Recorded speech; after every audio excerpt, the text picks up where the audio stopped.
El franquismo, como se sabe, es fruto de todo lo que ha sido un conflicto, de un levantamiento, de un intento de golpe de Estado contra una república surgida de unas elecciones democráticas, un golpe de Estado que fracasa, y ese fracaso de ese golpe de Estado se convierte en una guerra civil que dura 3 años. Y que después de esos 3 años de guerra, bueno, pues viene a instaurarse una dictadura, de un corte fascista muy pronunciado, esa dictadura va a mantenerse hasta pues la muerte del que encabeza precisamente ese régimen, que es Francisco Franco. Por lo tanto, como dictadura, como tal, es un Estado en el cual no hay un reconocimiento de libertades y derechos para la ciudadanía, e incluso dentro de ese no reconocimiento de libertades y derechos hay una desigualdad de distintos sectores en cuanto a las mujeres, hay una concepción que pasa de un nacionalsindicalismo a un nacionalcatolicismo muy pronunciado, y eso viene a determinar toda la organización y el funcionamiento de la sociedad, y que el final de esa dictadura viene a abrir el periodo de la transición, no sin resistencias, no sin grandes conflictos, no sin que haya sectores de dentro de esa dictadura que intenten evitar precisamente que se produzca esa transición a la democracia, y que evidentemente ese proceso de transición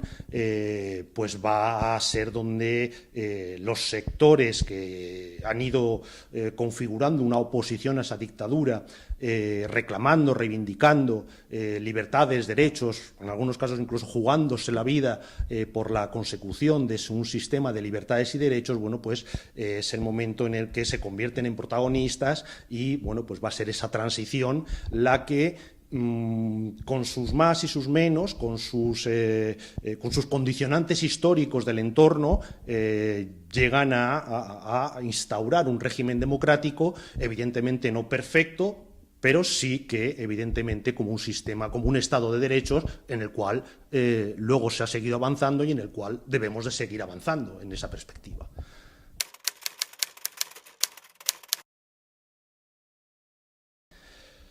Bueno, pues la existencia de monumentos, de placas, de referencias a lo que ha sido más que el franquismo, la guerra, ¿no? Es decir, la victoria, la conversión de los que han sido los ganadores de la guerra en víctimas de esa guerra, forma parte de las herramientas de propaganda que desde el momento, desde que la guerra está teniendo lugar, se convierte en la pieza clave de la comunicación de la dictadura de Franco. El modelo que siguen es Goebbels, ¿no? Es decir, la información, la comunicación es simplemente propaganda, transmisión de consignas, y esas consignas, teniendo en cuenta que hay una población con unos regímenes de alfabetización muy bajos en la España de finales de los 30 y en la posguerra, estas herramientas, estas placas, estos símbolos, estas cruces, todas estas referencias visuales, pues se convierten en una verdadera arma de propaganda, de culto a lo que es el régimen, y de estos personajes convertidos en víctimas de esa guerra, cumple esa función de conmemoración y de exaltación de lo que ha sido una guerra, de los inicios de una dictadura, de justificación precisamente de la propia dictadura a partir de esa conversión en víctimas de esos que aparecen en esas referencias. Aparte, evidentemente, y de forma paralela, lo que es la conversión, ese culto a la personalidad de la imagen del propio Franco, que siempre está al frente de todas estas iniciativas. Hombre, evidentemente no. Franco es un dictador. Franco es un militar que asciende militarmente por los hechos conocidos, y en algunos casos de los menos conocidos en su carrera militar durante la Guerra de África, con unas técnicas realmente que hoy pasarían a ser juzgadas por los tribunales de criminales de guerra, y que luego acaba por instaurar una dictadura de las más feroces que pueda haber existido por el impacto social que tiene, más que la guerra, es decir, la posguerra, de la guerra civil, los años posteriores, inmediatamente posteriores a la guerra civil, y que, bueno, pues al final es un dictador con lo que planteábamos, es decir, aunque haya existido un culto a la personalidad, una exaltación del líder típico de todas las dictaduras fascistas, aunque no únicamente las fascistas, pero sí típico de esas dictaduras fascistas, pues evidentemente esa imagen que durante 40 años ha sido continuamente repetida, de forma reiterada, cotidianamente, desde todos los ámbitos, cine, radio, prensa, cuando aparece la televisión, es decir, ese culto a esa personalidad, esa imagen que se genera como benefactor, pues evidentemente es un elemento propagandístico propio, es decir, y lógico dentro de esas estructuras, de esa concepción de la dictadura.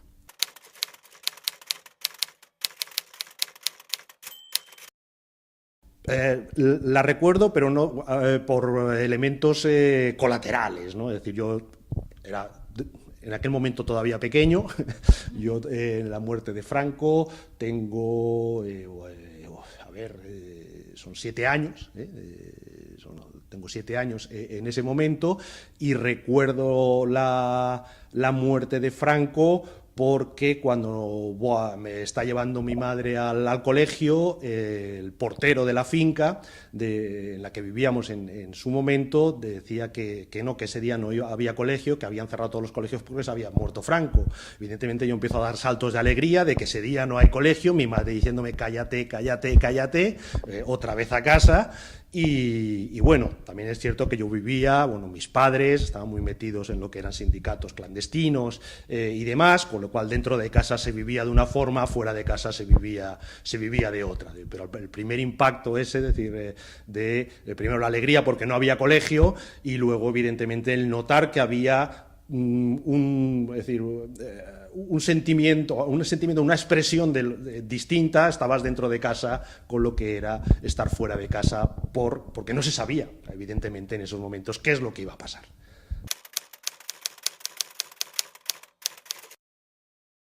Evidentemente, es decir, dentro de casa la preocupación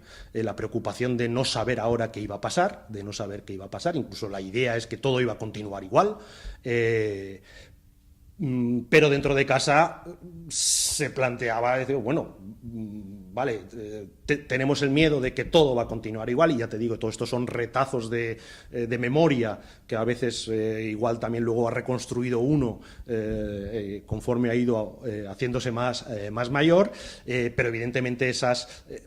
dudas e incluso esas planteamientos de que, bueno, quizás es el momento de que salgamos de esto, fuera de casa no se manifestaban, evidentemente por el entorno, evidentemente, bueno, pues porque bueno, todavía, evidentemente, el miedo estaba dentro de cada una de las personas, que era lo que durante 40 años de dictadura se había convertido en la técnica de mantener, entre comillas, el orden social, generar el miedo cotidiano a manifestar una oposición al régimen.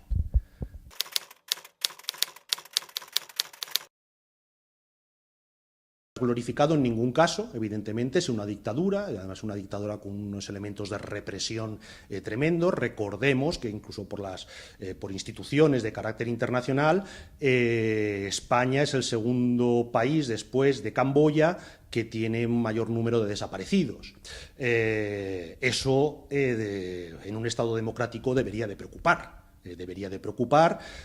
Por lo tanto, para nada debería de ser glorificado. Lo que sí que debe de ser es recordado. forma parte de la historia de este país, y el tener un conocimiento histórico de lo que ha sido el pasado de una sociedad es fundamental para, evidentemente, comprender el presente y poder seguir avanzando en el futuro de la sociedad. Con lo cual, no es cuestión de glorificar, pero sí de recordar históricamente,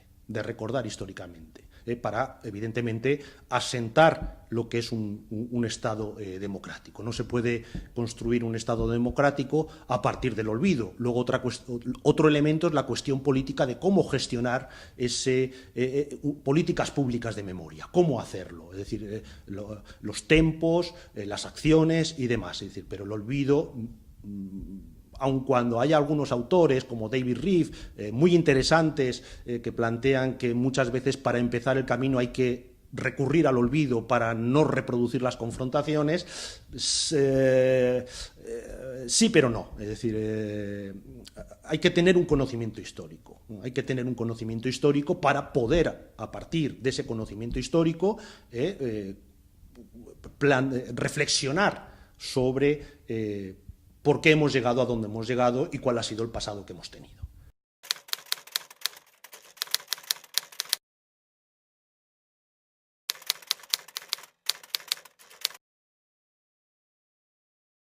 Como no soy creyente, no podría plantear si es una ofensa para la religión o no. Lo que me parece sorprendente es que la propia Iglesia considere que es ofensivo contra sus sentimientos religiosos el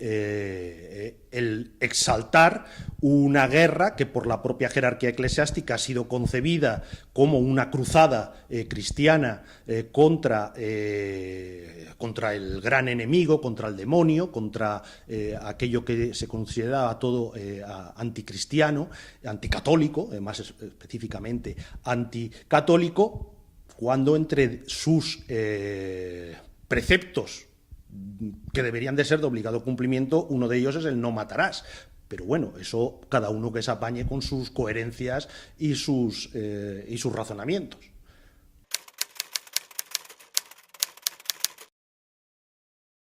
¿Fue desarrollar y pacificar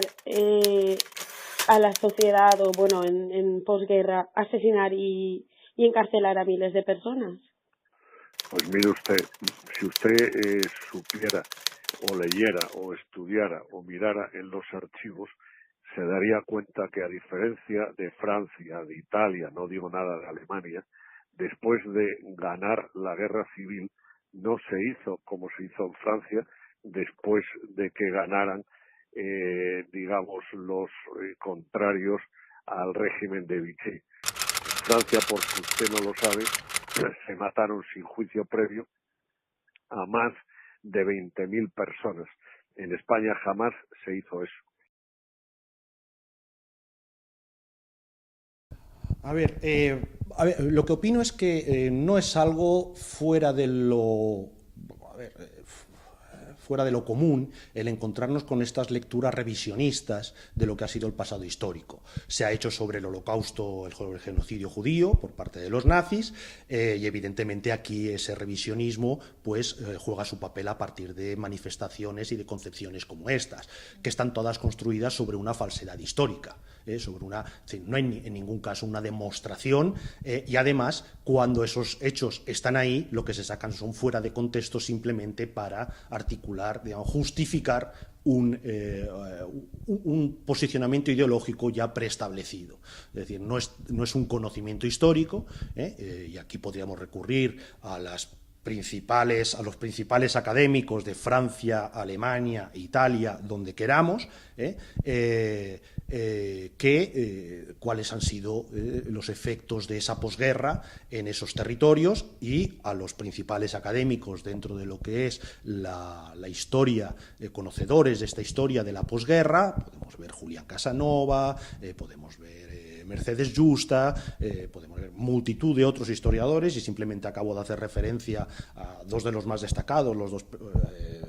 formados dentro de la Escuela de Historia de Zaragoza, uno pues trabajando en Zaragoza, la otra trabajando en París, bueno, pues ponen de manifiesto lo que ha sido el carácter de esa posguerra y lo que ha sido la brutal represión por muchos medios de esa posguerra tras la Guerra Civil. La historia tiene sus métodos de conocimiento y salirse de esos métodos de conocimiento pues dejan de ser historia para ser ideología. En cualquier caso, aquí, decir, el propio régimen, que es de donde se nutre precisamente el régimen, por régimen me estoy refiriendo a la dictadura de Franco, y más en ese primer momento donde sus elementos fascistas están más a flor de piel,